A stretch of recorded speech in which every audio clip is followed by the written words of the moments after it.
Hello, good friends. During our week, there won't be another example of 2 talks in one morning, but we're just getting started. So I thought establishing the view is a useful thing for us, because as experienced meditators, we sort of get well, at least I can speak for myself, we develop sort of a habitual way of being on the Ganden. And when we have an opportunity to do more intensive practice, it's a great time to re-engage, review what our understanding is of what we're doing. In popular culture, mindfulness is often seen as a sort of a power that you build up. It's like being able to run a marathon or lift weights or remember a lot of things. And you can validly look at it that way. But in our tradition, we have a little different understanding that goes along with the view of basic goodness. When we say mindfulness, what do we mean by mind? What is it that is being full of itself? What is it that is being tamed and trained? Well, in our tradition, again, mind is sel, shing, rigpa, clear and knowing. The mind is transparent, you might say. It's not a thing. And it can penetrate or permeate or pervade any of its objects of knowing. In this, it's a little like the sun. That would be its the principal metaphor is the sun illuminates everything.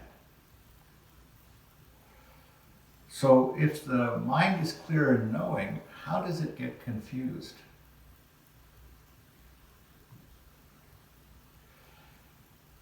It takes the form of what it projects when it becomes a consciousness. It becomes absorbed in all sorts of things that are divided really into 3, you could say.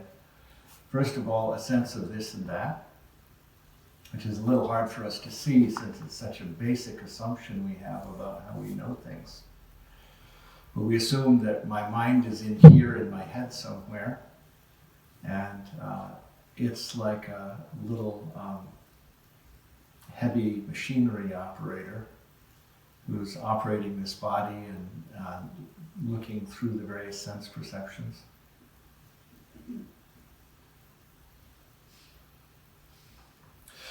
And then the mind is all kinds of names and concepts. So when I take this and I do this, the first experience is hua, that's a technical term, hua. And the second experience is, oh, gong, Dan hit the gong. That means it's time to, right? There's a whole train of concepts and names that are attached to our immediate experience. They're divided into the gong is out there and I'm in here hearing it and it has this name and there's a little story behind it and it's going to lead to something else. And we play out those stories both in our relationship to the more or less present moment and also by running movies in our head. So mind is absorbed in its concepts. And it takes immediate experience and it extracts the building blocks of those concepts. And then lastly, mind is, you might say, jazzed up in super thoughts called emotions of pure juiced upness, jealousy, right? It's just like, and that's just like pouring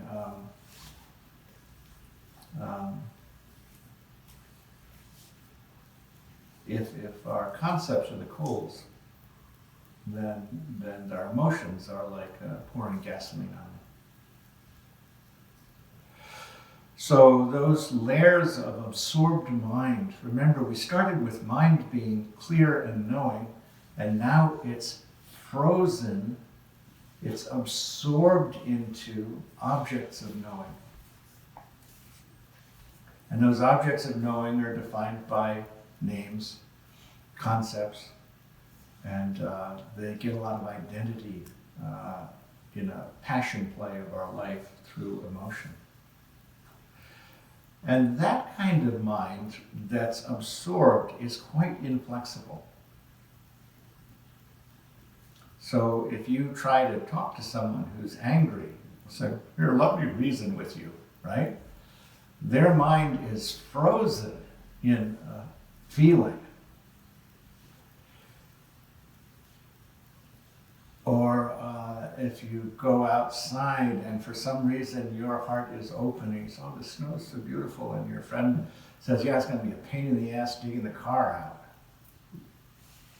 Right? There's a story, it's frozen, it's not able to actually feel, it's just drawing a conclusion and freezing up, like water stopping flowing. And that inflexibility means that mind and body decouple, that we're no longer really in our body. And our mind is not accurately reflecting present experience. That we're sort of in a bubble. We're in what's that? Iron Man. Remember Iron Man? Remember the Iron Man suit? It's really cool, actually.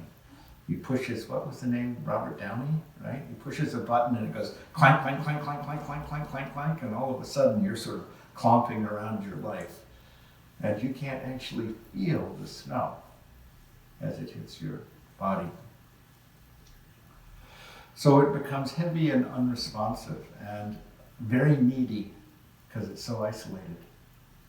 There's this tremendous longing to connect and tremendous frustration about the isolation of me and other.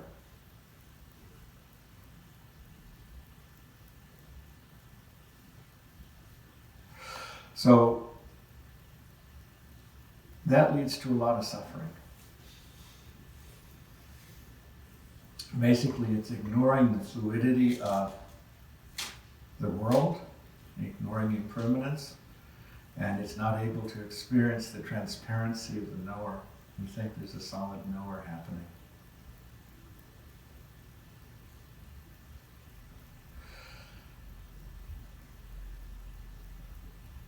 That's why we sit. We say, I want to get to the bottom of this problem, and fixing exterior situations doesn't seem to do it. I still have all this anxiety. If you look at how we live, we have unbelievable amount of comfort. Most of us don't have any concerns about having food or warmth or beauty. And yet we feel anxiety all the time. We feel dissatisfied. So the motivation for practice then is that I'd like to get to the core of this issue rather than running around in circles trying to arrange things so I feel less panicky about it. I feel less panicky about myself.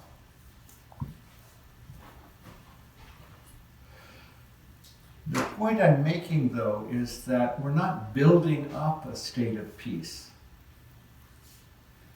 We're in an unbuilding, undoing, letting go process, a simplifying process that exposes that the mind is inherently in a state of peace when it's let alone, so to speak. It's inherently clear and knowing.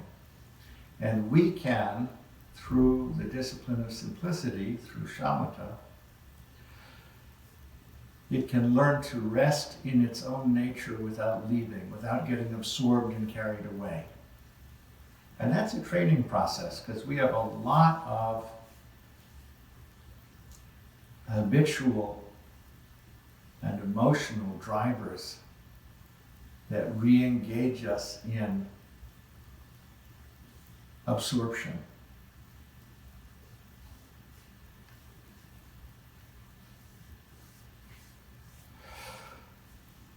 So training or taming the mind is allowing it to be fully embodied mind in the present moment, stable, vivid, and strong. Stable, not jumping from thing to thing. Vivid, that the present moment is not cloudy, but penetrating and pervasive. And strong, not easily distracted from its own resting. And the technique of training we use is called placement, or familiarizing ourselves. We're placing the mind on the breath and returning to it again and again is the essence of mindfulness or shamatha. I'm going to say that again. Placing the mind on the breath and returning to it again and again is the essence of shamatha. That we have a very simple, intimate, moving, ethereal object that the mind becomes absorbed in, and it's so simple and so intimate and so present that the mind starts to exhibit its own present knowing. We call it shashin. So there's three parts to that placement that we're doing again and again and again in shamatha. The first is developing familiarity with the breath. We think we know what the breath is, but actually it's a pretty haphazard knowing. Knowing the breath in the present moment is an intimate experience and an enjoyable experience, a soothing experience. So we become really familiar with the breath. That's the first part of placement. And the second part of placement is we're constantly remembering. In other words, the breath is constantly present. Even when our mind is being pulled this way and that way, the breath is constantly there. We're constantly haunted in a positive way. That we're in a state of not forgetting, you could say. That's being present and knowing the texture of the present moment, those two things. So familiarity, remembering or not forgetting, and then lastly, non-distraction is that clear and knowing mind shines through whatever comes up. It doesn't get captured and drug away.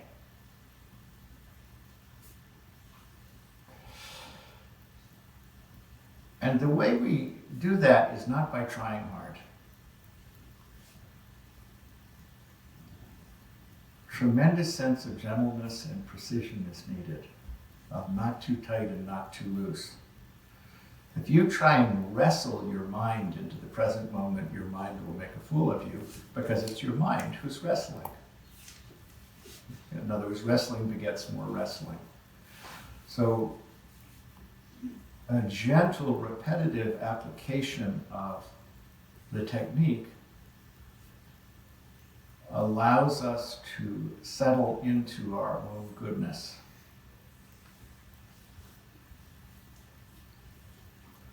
And our thoughts keep arising, but they become more and more transparent, less and less distracting, less and less absorbing.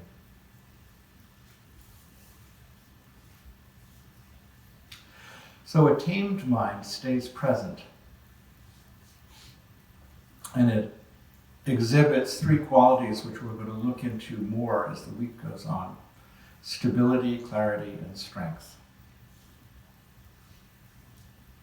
So to review, mind in its nature is clear and knowing. Confused mind gets absorbed in duality, thinking and concepts and emotionality. Peaceful abiding, or shamatha, is a way of training and taming the mind so it recognizes its own nature and gradually develops familiarity, not forgetting, and non-distraction in regard to its object, which is the breath. And so tamed mind stays present. Present means stable, clear, and strong.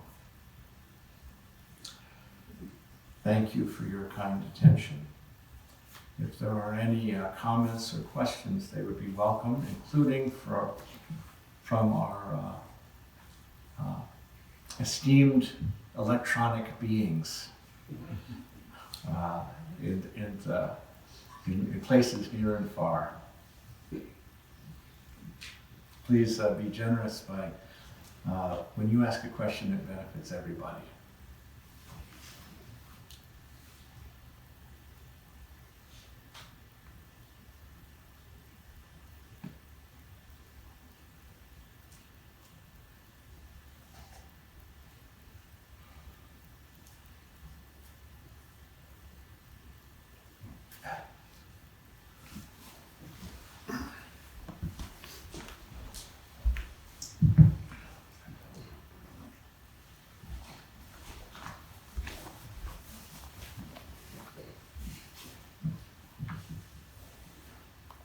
It seems like we always want to be checking that. We don't trust that when we practice.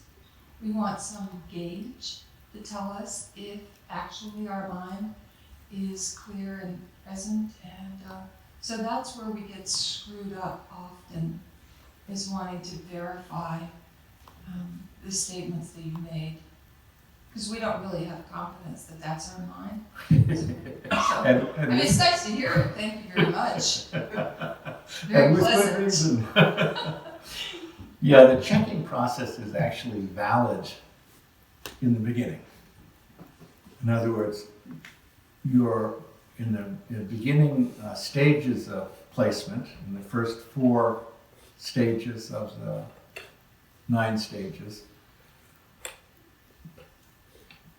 Not forgetting is forgetting what you're doing is the problem, and the challenge. So there's a quality of checking, like, oh, I was gone.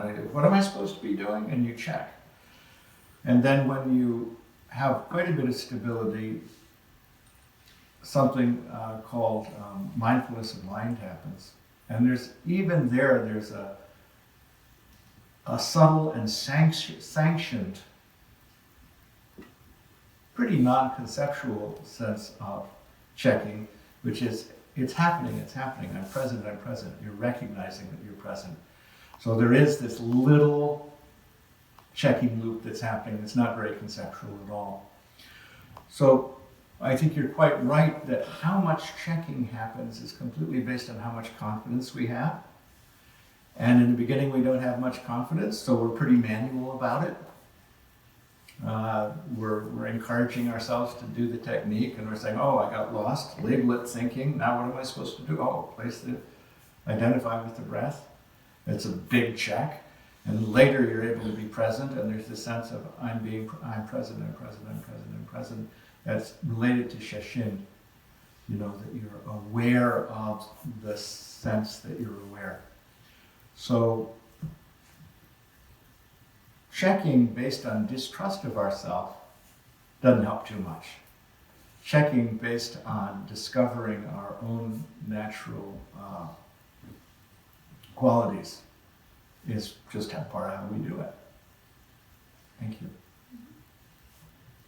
Nathan, did you have a question?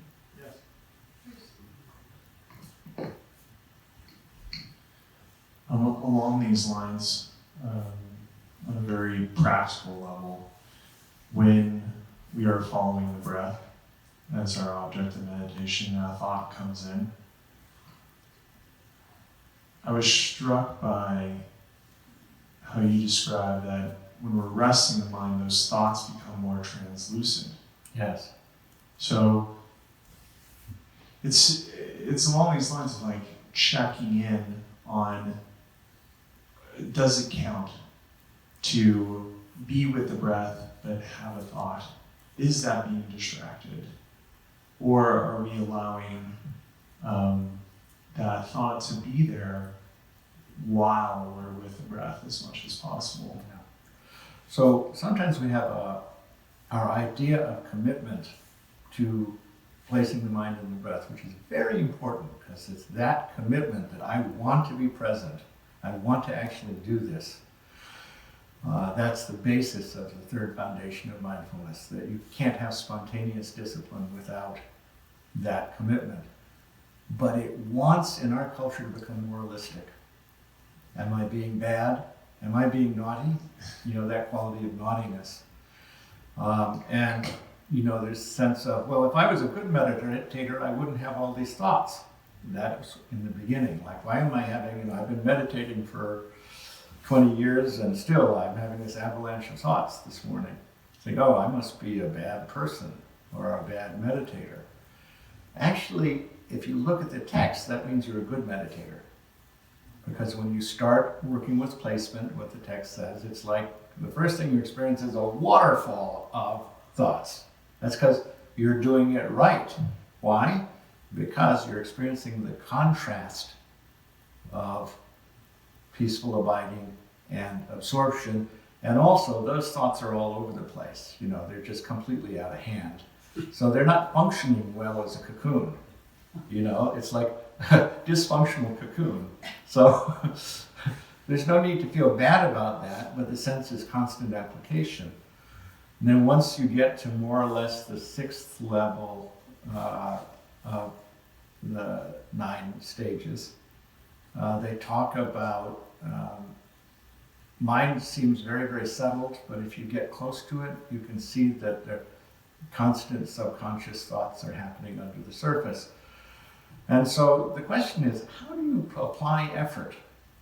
And an extremely unhelpful way of applying effort is to criticize yourself. There's a sense of, for me, a sense of sadness, gentleness, and precision. That you actually allow yourself, you know, when you feel, you presently feel thought, you're not following it by the being pulled by the nose, but you feel it. It ceases to act as absorption because thoughts arise, dwell, and fall away. And when you're fully present, so it's that constant rediscovery of the present moment is full of energy and little thoughts. Thoughts are natural to the mind. They're not an insult to the meditation. Then you're a fish swimming in the sea, as opposed to like, how do I get out of this water? Right? It's a bright world. Thank you. Janine Greenleaf would like to ask, or would like you to say something about the role of curiosity in this process of checking, like wondering how we got here. Yeah, it's what I call, it's the Sanskrit is WTF. That there's definitely a sense of when you practice and you start to become bored, there's a quality of like, what's going on here? How does this thing actually work? Where does this stuff come from? You know, how does it, this big interlocking me in my world and is sort of coexisting in this bright present moment. How does all that work?